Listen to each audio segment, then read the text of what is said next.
अस्सलाम वालेकुम dear students, कैसे हो आप लोग। उम्मीद है कि आप सब लोग बिल्कुल ठीक ठाक होगे।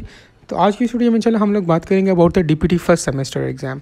इस वीडियो में हम लोग बात करेंगे कि आप लोगों ने जो है वो अपनी एग्जाम प्रिपरेशन कहाँ से स्टार्ट करनी है, वो कौन से ऐसे इंपॉर्टेंट एरियाज़ हैं जिन पर आप लोगों ने फोकस ज़्यादा करना है, ठीक है।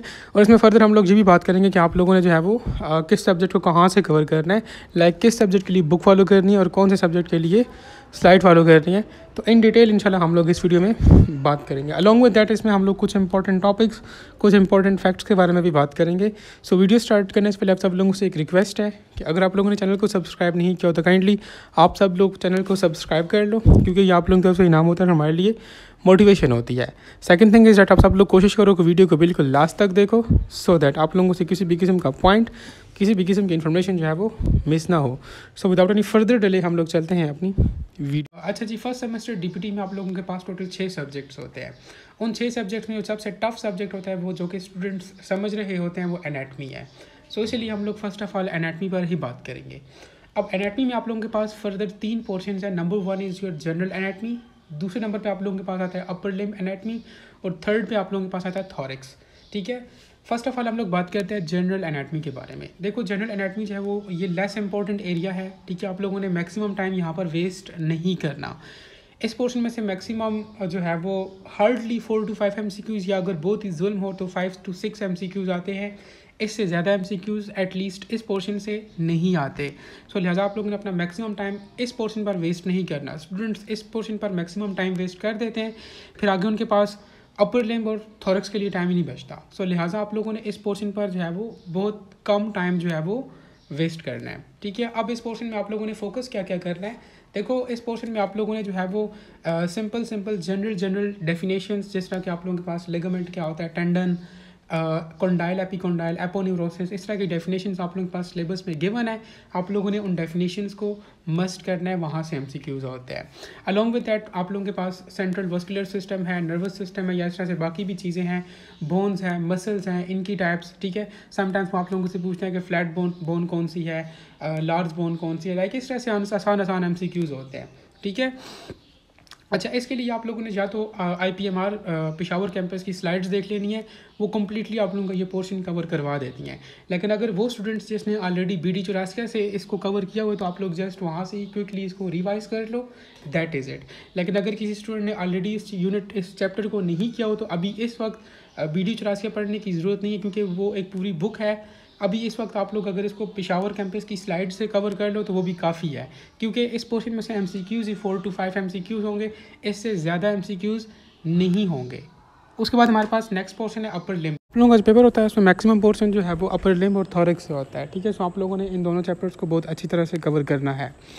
अब अगर हम लोग अपर लिम्ब की बात करें, अगर आप लोग इस चैप्टर को जो एक सिस्टमिक वे में लेकर चलोगे, ठीक है, एक सीक्वेंस से करोगे, तो ये चैप्टर आप लोगों को समझ भी आएगा और इजीली कवर भी हो जाएगा। देखो जिस वक्त आप लोग अपर लिम्ब को स्टार्ट करोगे तो फर्स्ट ऑफ ऑल आप लोग ऑस्टियोलॉजी पर जाना। ऑस्टियोलॉजी पर आप लोगों ने ज़्यादा टाइम वेस्ट नहीं करना। स्टूडेंट्स क्या करते हैं, अपनी सारी एनर्जी जो है वो ऑस्टियोलॉजी पर वेस्ट कर देते हैं। एट द एंड जो इंपॉर्टेंट चीज़ें होती हैं वो उनको छोड़ देते हैं। ऑस्टियोलॉजी पर मैं आपसे फिर कह रहा हूँ कि आप लोगों ने मैक्सिमम टाइम वेस्ट नहीं करना, जस्ट सुपरफिशली, ठीक है, थारोली जो है वो क्विकली इस चीज़ को रिवाइज करो ऑस्टियोलॉजी को, क्योंकि यहाँ से 2 to 3 MCQs होते हैं, बहुत ज़्यादा MCQs यहाँ से नहीं होते, ठीक है। उसके बाद आप लोगों ने मसल्स पर जाना है। अब मसल्स में भी स्टूडेंट्स मिस्टेक क्या करते हैं कि मसल्स में फ़ौरन वो ओरिजिन इंसर्शन याद करने बैठ जाते हैं। ओरिजिन इंसर्शन में से भी 2 to 3 MCQs होते हैं। स्टूडेंट्स क्या करते हैं कि उन 2 to 3 MCQs के लिए अपना सारा टाइम जो है वो ओरिजिन इंसर्शन याद करने पर ज़ाया कर देते हैं, जबकि मसल्स में इम्पोर्टेंट चीज़ उन मसल्स की नर्व सप्लाई और उनका एक्शन होता है, ठीक है। स्टूडेंट आप लोग अगर पास पेपर उठा कर देखो, आप लोगों को खुद ये चीज़ समझ आएगी कि ऑस्टियोलॉजी में से भी इतना पोर्शन नहीं दिया होता, इतने ज़्यादा MCQs नहीं होते, ठीक है। अलॉन्ग विद दैट मसल्स के ओरिजिन इंसर्शन में से भी ज़्यादा MCQs नहीं होते, हार्डली 1 से 2 MCQs होते हैं, ठीक है। लेकिन एक्शन, मसल्स का एक्शन और उनकी जो नर्व सप्लाई होती है ये इंपॉर्टेंट होती है। आप लोगों ने इन 2 पॉइंट्स को लाजमी कवर करना है, ठीक है। हर एक मसल का आपको वो नर्व रूट पता हो, ठीक है, उस मसल का एक्शन पता हो, ये इंपॉर्टेंट है। अलॉन्ग विद दैट आप लोग जो है वो जो क्लिनिकल नोट्स होते हैं ऑस्टियोलॉजी में, आप लोग देखो कुछ क्लिनिकल नोट्स के बना है, जिस तरह वहाँ पर आप लोगों के पास क्लेविकल का फ्रैक्चर होगा, ठीक है, ड्रॉप्ड शोल्डर होगा, विंग्ड स्कैपुला होगा, ठीक है। इन चीज़ों को आप लोगों ने लाजमी कवर करना है। अलॉन्ग विद दैट उसके बाद आप लोगों ने ब्रैकियल फ्लेक्सस को कवर करना है। यहाँ से भी आप लोगों से काफ़ी MCQs जो है वो पूछे जाते हैं, क्यूबाटल फोसा में से MCQs होते हैं, आप लोगों ने इस टॉपिक को भी कवर करना है। AC और SC जॉइंट को कवर करना है, ठीक है। एक्रोमियोक्लेविकुलर और एंड स्टेर्नोक्लेविकुलर जॉइंट को कवर करना है। शोल्डर एल्बो रिस्ट जॉइंट में से MCQs होते हैं, आप लोगों ने इनको भी कवर करना है। All muscles of the upper limb and their nerve supply and the action, specially आप लोगों ने एक्सलर रीजन को भी लाजमी कवर करना है। ये चीज़ मैंने आपसे पहले भी कही कि ओरिजिन इंसर्शन पर आप लोगों ने मैक्सिमम टाइम वेस्ट नहीं करना। स्टूडेंट्स क्या करते हैं कि अपना मैक्सिमम टाइम ओरिजिन इंसर्शन और ऑस्ट्रोलॉजी पर टाइम वेस्ट कर लेते हैं, फिर उनमें इतनी एनर्जी नहीं होती कि लाइक वो आगे जो इंपॉर्टेंट चीज़ें हैं जहाँ से MCQs आते हैं कि वो उनको कवर करें, ठीक है। सो लिहाजा आप लोगों ने ये जो स्टार्टिंग में कुछ चीज़ें हैं इनको बस क्विकली लेकर चलो, थारोली लेकर चलो, बस जल्दी जल्दी इनको जो है वो सुपरफिशली जो है वो कवर करो, ठीक है। बहुत ज़्यादा टाइम इन चीज़ों पर ज़ाया ना करो, ठीक है। जो इंपॉर्टेंट चीज़ें हैं उन पर फोकस करो, that is it. After that आप लोगों को रोटेटर कफ मसल्स का पता हो, ठीक है।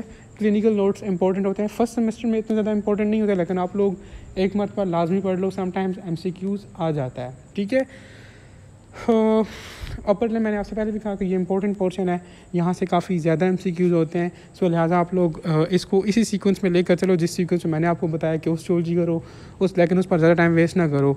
मसल्स करो, मसल्स में भी उनके ओरिजिन इंसर्शन पर ज़्यादा टाइम वेस्ट ना करो। मेन चीज़ आप लोगों के पास नर्व वैल्यू है, ठीक है, मीन्स नर्व सप्लाई है, along with that their action. उसके बाद जॉइंट्स हैं कुछ, वो आप करो, क्लिनिकल नोट्स करो, दैट इज़ इट, ठीक है। उसके बाद हमारे पास आ जाता है थोरैक्स।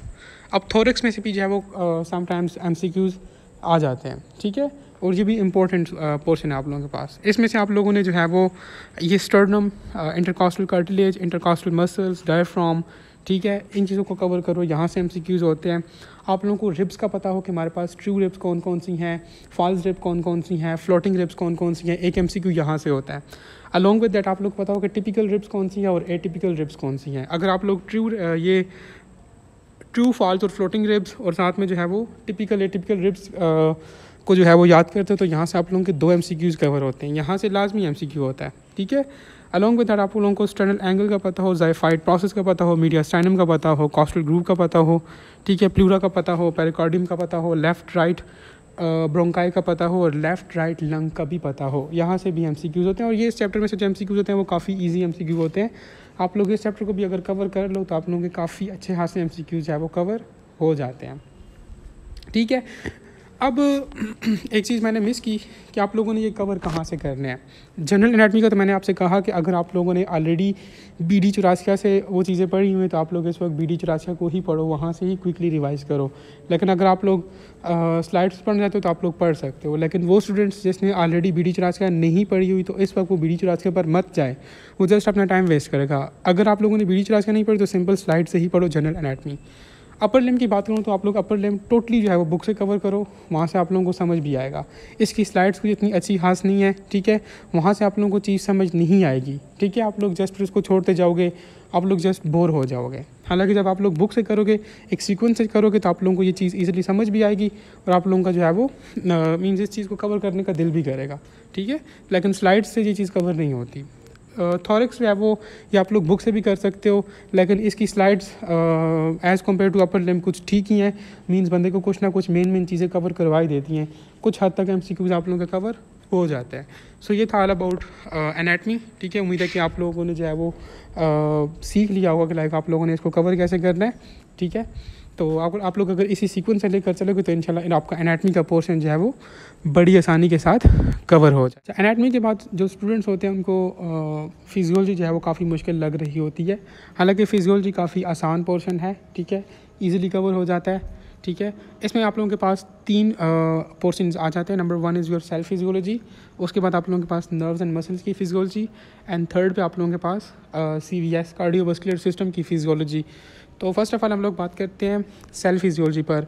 जिस तरह मैंने आपको एनाटमी में कहा था कि आप लोगों ने जनरल एनाटमी पर टाइम वेस्ट नहीं करना, तो इसी तरह फिजियोलॉजी में आप लोगों ने सेल फिजियोलॉजी पर अपना मैक्सिमम टाइम वेस्ट नहीं करना। मींस आप लोगों ने जस्ट इसको सुपरफिशली लेकर चलना है, ठीक है।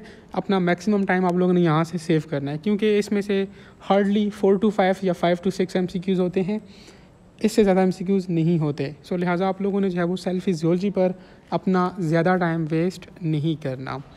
उसके बाद आप लोगों का पेपर होता है, उसमें मेजर पोर्शन आप लोगों के पास नर्व एंड मसल फिजियोलॉजी में से होता है, along with that cardiovascular physiology में से होता है, ठीक है। ये दोनों पोर्शंस नहायत इंपॉर्टेंट है, यहाँ से काफ़ी ज़्यादा MCQs आते हैं। अब फिजियोलॉजी बेसिकली आप लोगों ने टोटली जो है वो, अगर आप लोगों ने ऑलरेडी बुक नहीं पढ़ी हुई तो आप लोग इस वक्त स्लाइड्स को भी कवर करो, तो आप लोग इजीली जो है वो 70 to 80% पेपर अपना कवर कर सकते हो। ठीक है, जस्ट सिंपल ये मैंने कुछ टॉपिक्स मेंशन किए हैं, जिस तरह cell nerve and muscles physiology में से मैंने लिखा कि structure of skeletal muscle, smooth muscle and cardiac muscle, structure and function of neuron, synapse, neuromuscular junction.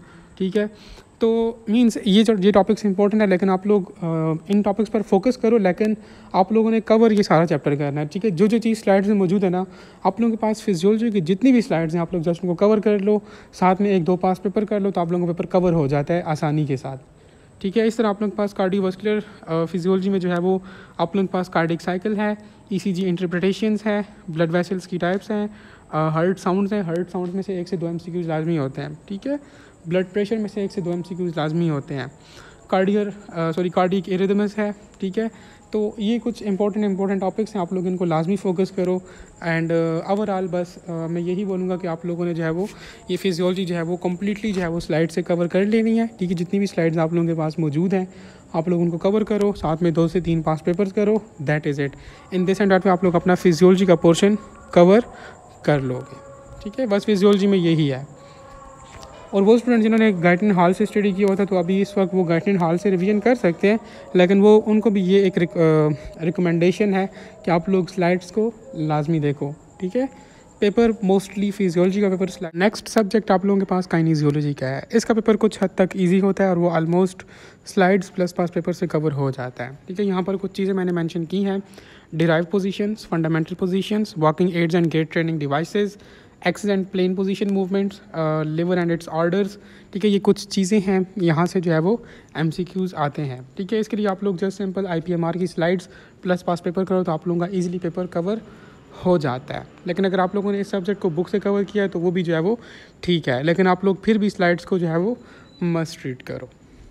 Next हम लोग बात करते हैं अबाउट द इंग्लिश पेपर। ये जो इंग्लिश का पेपर होता है ये आप लोगों का ऑलमोस्ट IPMR की slides plus run and Martin book जो है वहाँ से कवर होता है। हमारी मत पर ये सीन था कि सारे का सारा पेपर एज इट इज़ उन्होंने जो है रन एंड मार्टिन बुक से जो है वो उठाया हुआ था। ठीक है, same MCQs as it is उन्होंने पेपर में दिए हुए थे। सो लिहाजा आप लोग जो IPMR की स्लाइड्स के साथ इस बुक को भी जो है वो लाजमी देखो। ठीक है, अलॉन्ग विद दैट आप लोग पास पेपर भी लाजमी सॉल्व कर लिया करो, क्योंकि समटाइम्स वहाँ से भी MCQs के आने के चांसेस होते हैं। इन दिस एंड डेट पे आप लोग इजीली अपना इंग्लिश का पोर्शन जो है वो कवर कर सकते हो। उसके बाद हम लोग बात करते हैं अबाउट द पाकिस्तान स्टडीज़। ये जो पाकिस्तान स्टडीज़ है ये आप लोग जो है वो ऑलमोस्ट इसका पेपर जो है वो एक बुक मिलती है, आलमगीर अफरीदी MCQs वाली बुक है, वहाँ से कवर हो जाता है। ठीक है, आप लोग जो है वो इसके लिए सिर्फ आलमगीर अफरीदी की बुक देखो, अलॉन्ग विद दैट आप लोग जो है वो पास पेपर्स को देखो, तो ईजिली आप लोगों का 100% पेपर जो है वो कवर हो जाता है।